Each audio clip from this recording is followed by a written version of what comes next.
ikhwan wal akhwat di seluruh dunia yang sedang menuju hakikat kesucian jiwa rahimakumullah.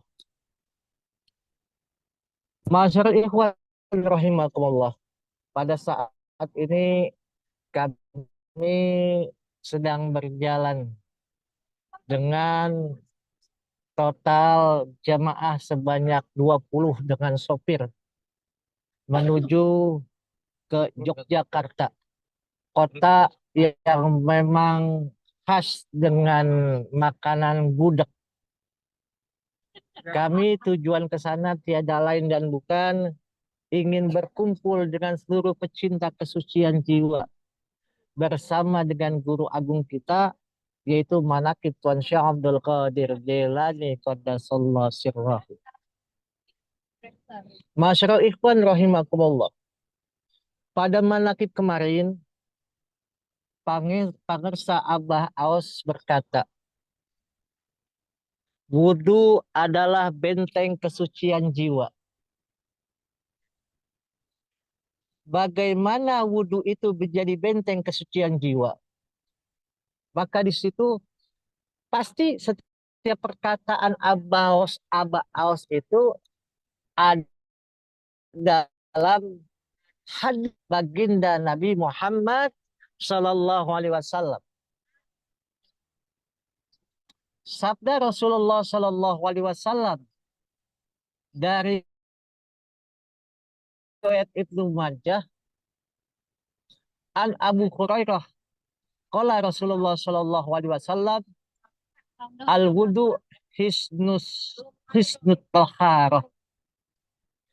Jadi wudhu itu adalah benteng kesucian jiwa.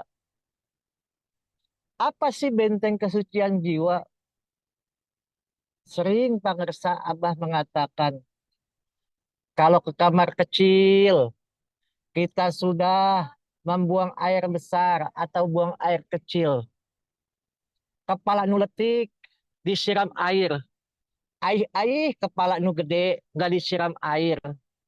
Kacida teuing. Maksudnya kita buang air kecil. Kepala yang di bawah yang kecil dibasuh. Tapi kepala yang gede nggak dibasuh. Atuh, bagaimana perasaan kita? Tidak ada rasa kepada Allah yang menjadikan kita manusia yang insan kamil, manusia yang paripurna. Maka seluruh ikhwan dan akhwat siapapun yang masuk ke dalam toilet setelah BAK, BAB harus dia juga bukan hanya membasuh kepalanya yang kecil, tapi juga membasuh kepalanya yang besar. Maksudnya di situ mereka beristinja, tapi dilakukan dengan kembali mengambil air wudhu. Masyaallah ikhwan rahimakumullah. Umat Islam diperintahkan Allah Subhanahu wa taala kepada hambanya semua untuk bersuci. Bersuci bisa dilakukan dengan berwudu atau bertayamum. Setiap kita tidak ketemu dengan air, kita bertayamum. Wudu merupakan salah satu di antara cara untuk menghilangkan hadas, yakni hadas kecil. Wudu biasanya dilakukan sebelum ibadah yang mengharuskan adanya kebersihan dan kesucian dari hadas kecil bagi yang akan melakukan ibadah tersebut. Kalau untuk kaum muslimin, dalam bersuci cukup mengambil air atau bertayamum. Tetapi orang-orang yang sudah kembali, orang-orang yang sudah dekat, apa yang dia lakukan? Bila dia lupa kepada Allah, diingat kepada Allah.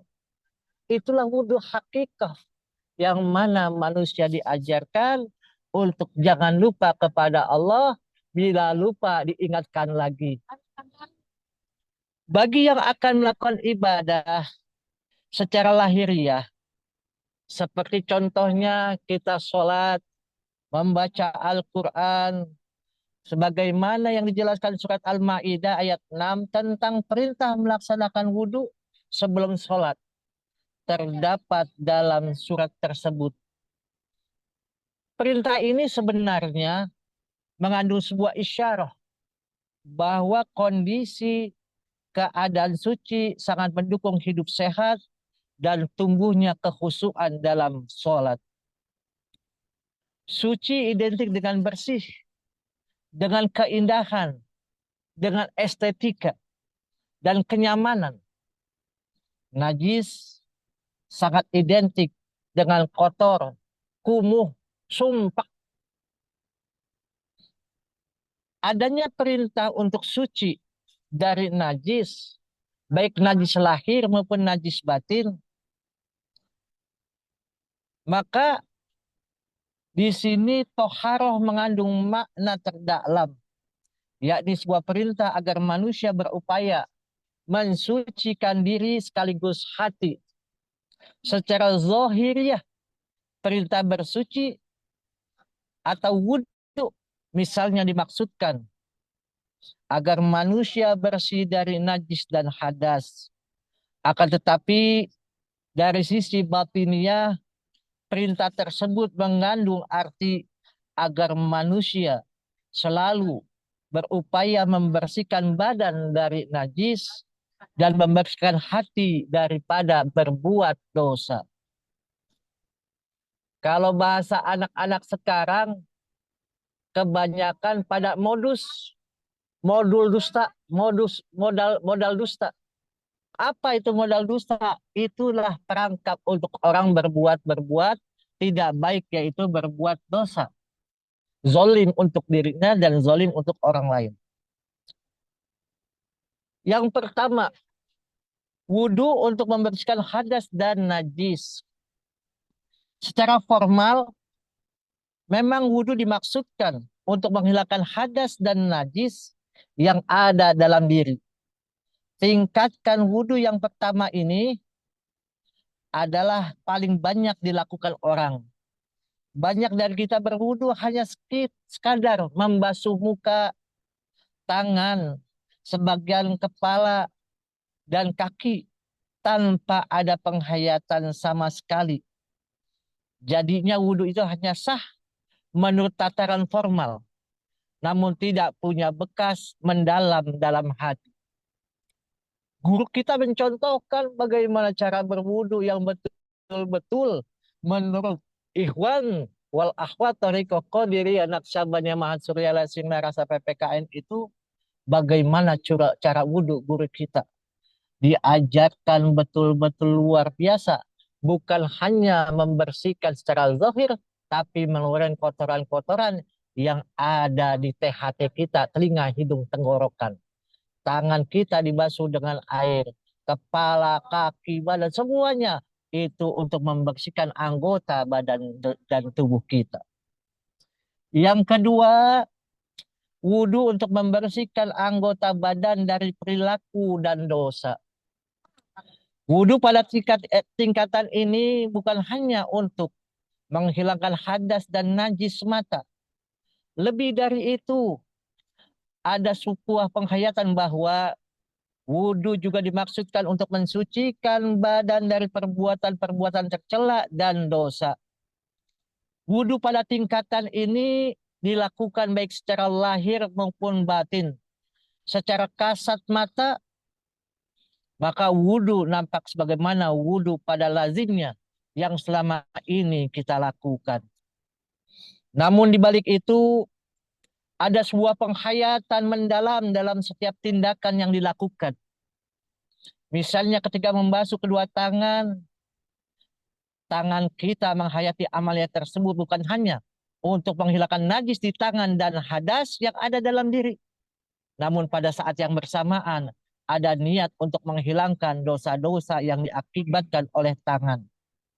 Pada saat yang bersamaan juga dalam hati, ada doa pengharapan kepada Allah Subhanahu wa Ta'ala agar tangan yang dibasuh tersebut diselamatkan dari perbuatan-perbuatan dosa.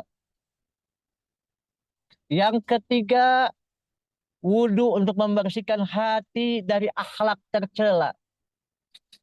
Tingkatan wudhu yang paling tinggi adalah memwudukan hati dan perasaan dari sifat-sifat hati yang dilarang Allah Subhanahu wa Ta'ala.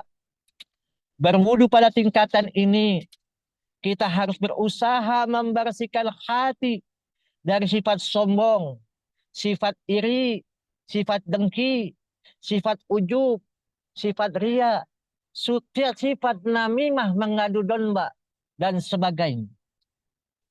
Caranya ketika berwudu dengan penghayatan yang total, kita tujukan untuk membersihkan hati daripada sifat-sifat yang tercela.